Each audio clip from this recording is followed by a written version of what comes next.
Gentlemen of the press, good afternoon. Today and now, we are addressing you based on issues that has been going around and nobody is saying anything about it. It is well-known fact that there's ethnic profiling of Fulanis. Wherever you see a Fulani man, there's an ethnic profiling and trying to always align him or her with things that are not good, crimes and criminality. But on the silent aspect of all these things is the fact that a lot of people do not or never care to ask for these Fulanis that are alleged to be doing one or two things that is said to be bad. What is it that is also being done to them? Nobody has asked that question, nobody cares to ask or nobody cares to know. Now, we have a delegation of Fulani leadership coming from Benue, Nasarawa, Taraba, and Plateau to lay complaints to the Northern Consensus Movement leadership, as they believe that there's failure of leadership on the part of those that they consider as their leaders, those that are ordinarily supposed to go and lay their complaints, and those groups of leaders are supposed to fight for their own right, but they believe that they have failed them, so they've approached the Northern Consensus Movement and lay their complaints. And among which, after these complaints, we're addressing the media to let the world know what is going on. And the Northern Consensus Movement will take their case personally. We will pursue it, we will follow it to a logical conclusion. For the fact that, having listened to them, we discovered that they are being cheated, they are being silenced, they are being killed, their properties are being stolen, and nobody is saying anything, as well as nobody is doing anything. For example, let's take Benue State. There's this anti-grazing law that was enacted by the state governor. Everybody knows that the Benue State governor is not even obedient even to the federal government. So if he is not obedient to the federal government and is fighting everybody, there's no reason why his own fault will not be set out. So it is discovered that there's a law, the so-called grazing law, enacted by the Benue State government, which at the initial stage was supposed to be, if for any reason any cow is arrested, the cow is to pay 2,000 naira. But now it has turned out that they now find it as a business. It is now a lucrative business in Benue State to arrest Fulanis and their cows, even if they did not commit any offense, for the fact that they have no voice and they have nobody to speak or fight for them, and monies will be collected from them. Under these anti-grazing laws, like I said, from 2,000 to 50,000, there's one Alaji Lenwoyero, whose cows were arrested, and for him to recover them back, he has to pay 14 million naira. For God's sake.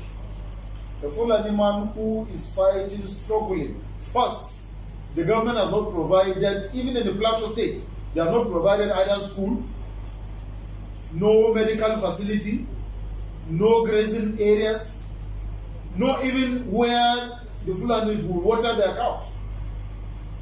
They move from point A to point B in trying to make life move forward for them to be able to cater for themselves and for their families, and somebody will just come because he is government or he is in government or because he has power over them to arrest their cows and then begin to ask for monies that are unreasonable as far as we are concerned. Even if you are trying to get revenue, you should adopt other means of making revenue, not capitalizing on people who you know has no power to fight back, and then you do what you did. Now, 14 million naira from Alaji Lenwoyero, just like that. Another one, Alaji Sanutumi, 10 million. The likes of them in Taraba, on the 28th of August, 2021, about 510 cows of Fulanis were arrested. 510 were arrested. They were asked to pay money. They paid 10 million naira, but in return, only about 380 of the 510 cows were returned. Still, 128 cows missing. And nobody is accounting for this one. Another, in Taraba, in Wukari local government, another 216 cows were arrested, and on return, 103 cows are missing, and nobody is accounting for them. Because these people have nobody to speak on their behalf, because people have no power to fight, and at the end of the day, if someone who is having 500 cows arrested and he paid 10 million, and on return 128 is missing, and that person fights back, you call him a criminal. Who is a criminal now? Who is committing crime? Or you call him a bandit? Who is the actual bandit under these circumstances?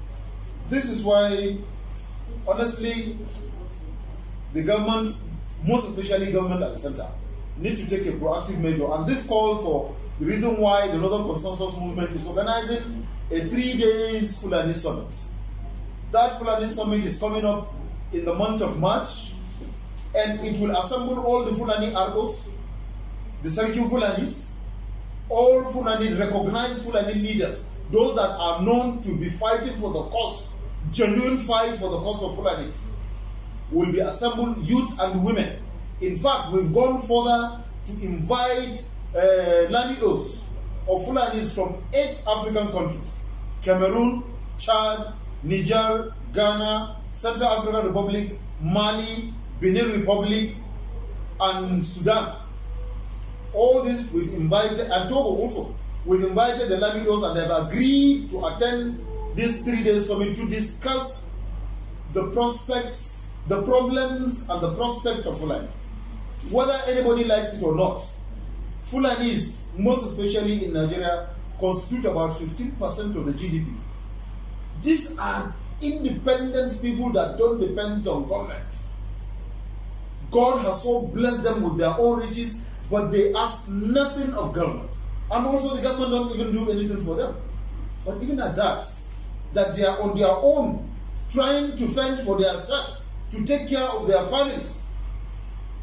But even at that, some certain people in the name of government are pursuing these people and extorting them and stealing their property, and later they are the ones that will be addressed as bandits or criminals or what have you, when actually the real bandits are somewhere. But like we said, we will follow this up to a logical conclusion. If they don't have a voice, now that they have come to us to complain, we are their voice, and we will continue to speak for them, and we will fight their cause as if it is our own cause until we get to a logical conclusion.